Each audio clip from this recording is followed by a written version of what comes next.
Bienvenidos a Entre Sombras, el espacio donde exploramos las páginas más tenebrosas y escalofriantes de la literatura. Soy Necroplaque, y hoy nos adentraremos en el abismo del terror cósmico con uno de los relatos más icónicos de H.P. Lovecraft, La llamada de Cthulhu. En este episodio les entregaré un escalofriante resumen, resaltando las escenas más inquietantes de la obra de Lovecraft. ¿Están listos para enfrentar el terror cósmico, adentrarse en la oscuridad más allá de toda comprensión y explorar los confines de lo desconocido? Comencemos este viaje aterrador por la llamada de Cthulhu en Entre Sombras. Capítulo 1. El horror en arcilla. Nada atemoriza más que la imposibilidad de nuestra mente para conectar todos los hilos que tejen su complejo tapiz. Nos movemos en la ignorancia, una isla tranquila rodeada por la vastedad de lo desconocido. Sin embargo, un día, la unión de estos fragmentos dispersos nos revelará una realidad tan aterradora que nuestra cordura se desvanecerá o huirá de la verdad hacia la seguridad de la oscuridad. Algunos han intuido la grandiosidad del cosmos, un ciclo que engulle nuestro mundo y nuestra existencia como insignificantes episodios. Hablan de supervivencias antiguas que helarían la sangre si se mostraran sin tapujos. Pero lo que vi, lo que me estremeció y enloqueció, no vino de esos teóricos. Surgió de la conjunción casual entre un viejo artículo y las notas de un profesor ya fallecido. Rezo para que nadie más logre unir esos fragmentos prohibidos. Yo, si vivo, no añadiré un eslabón más a esa cadena infernal. El profesor, sospecho, había decidido guardar silencio, y de no ser por su repentina muerte, habría destruido sus notas. Fue en el invierno de 1926 y 1927, tras la muerte de mi tío abuelo, George Gamble Angel, que me sumergí en sus papeles. Entre ellos, una caja enigmática que me resistía, cuya llave estaba en el llavero del profesor. Al abrir esa caja, me encontré con un bajo relieve de arcilla y notas que dejaron una pregunta. ¿Qué monstruosidad significaban esas representaciones? Esas escrituras antiguas. ¿Se había sumido mi tío en supersticiones al final de su vida? El bajo relieve, aunque de origen moderno, era la reencarnación de lo antiguo. Dibujos que no parecían de esta época y escritura que me eran de ajena. Y en el centro, una figura monstruosa, una criatura que evocaba pesadillas, un ser con rasgos de pulpo, dragón y humano, una amalgama de terror, todo sobre un fondo de arquitectura indescriptible. Las notas del profesor hablaban de un culto a Cthulhu. Un joven Wilcox había esculpido el bajo relieve tras sueños que invadían su mente. Ciudades ciclópeas, monstruos gigantescos y una voz que pronunciaba palabras incomprensibles se entretejían en sus pesadillas. La fiebre lo llevaba a delirios, pero también trajo visiones a otros. Artistas y poetas compartieron sus sueños similares, sus mentes presas del pánico ante lo desconocido. Recortes del periódico describían escenas de demencia colectiva, agitaciones en diferentes partes del mundo, todos coincidiendo en el mismo periodo. Suicidios, predicciones sombrías, agitaciones tribales y desórdenes en asilos. Una colección de sucesos inquietantes, vinculados de algún modo a los sueños del joven escultor. Estos eventos, estos sueños y delirios parecían interconectados, una red de horror que se expandía globalmente. La cordura vacilaba ante la realidad distorsionada que se asomaba desde la oscuridad de los sueños. Pero yo, En mi racionalismo, deseché la conexión. Wilcox se sumergió en la locura, con su mente desgarrada por visiones monstruosas. ¿Qué verdad escondían sus sueños? ¿Era solo la imaginación o algo más antiguo y siniestro?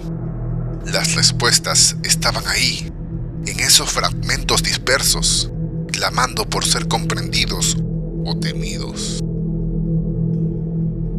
Capítulo 2. El informe del inspector Legrace. Wilcox me habló de las experiencias que lo llevaron a esos sueños.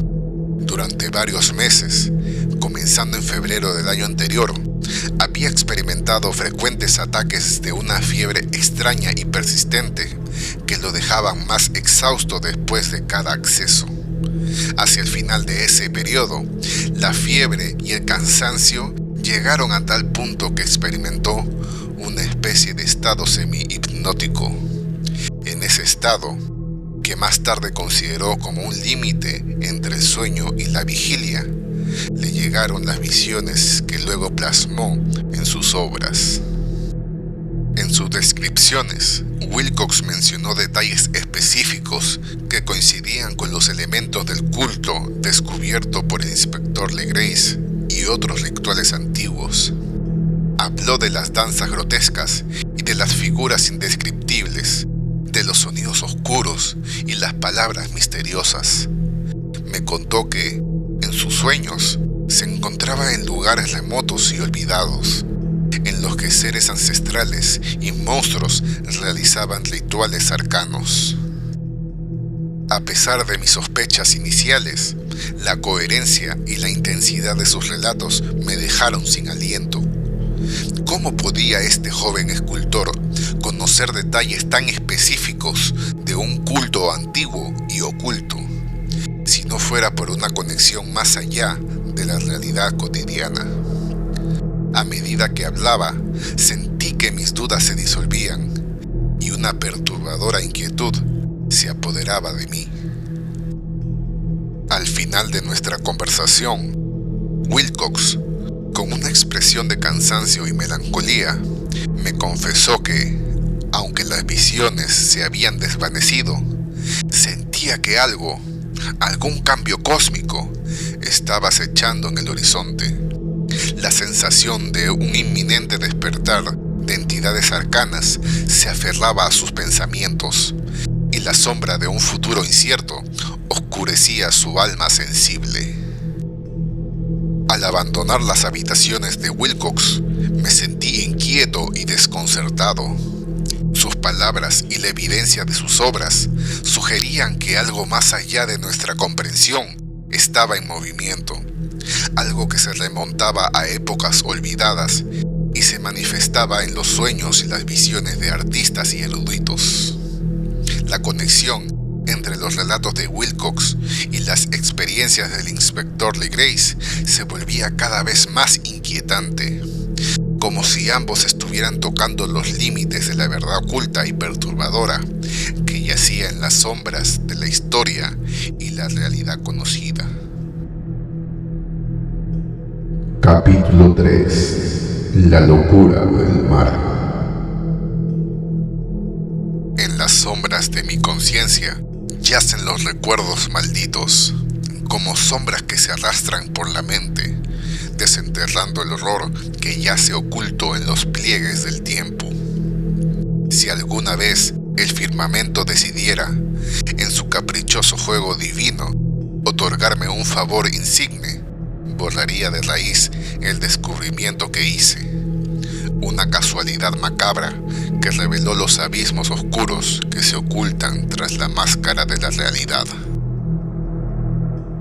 Era un día común. Una ojeada despreocupada a una hoja de periódico que recubría un estante desencadenó el inicio de mi descenso a la locura. El boletín de Sydney del 18 de abril de 1925, un número olvidado, resurgió de las sombras de la negligencia, y con él mi destino se tejió en las hebras de un culto antiguo y perverso. La imagen una estatua de piedra odiosa, idéntica a la que Lee Grace había descubierto en el pantano, se grabó en mi mente con un sello infernal. Abandoné mis investigaciones sobre el culto de Cthulhu, pero el destino tenía otros planes. Estaba de visita en la casa de un doctor amigo en Nueva Jersey, examinando ejemplares de reserva, cuando mi mirada se detuvo en una ilustración perturbadora en uno de los periódicos viejos. Una fotografía sepia de una estatua siniestra, encontrada en un yate rescatado en alta mar, desató una sucesión de eventos que me sumergieron en el abismo de la oscuridad cósmica. El relato se desplegó ante mí como una pesadilla vívida. Un misterioso barco a la deriva, una estatua maligna, un sobreviviente con un ídolo extraño en su posesión. The Alert, The Vigilant, nombres que resonarían en mis pesadillas.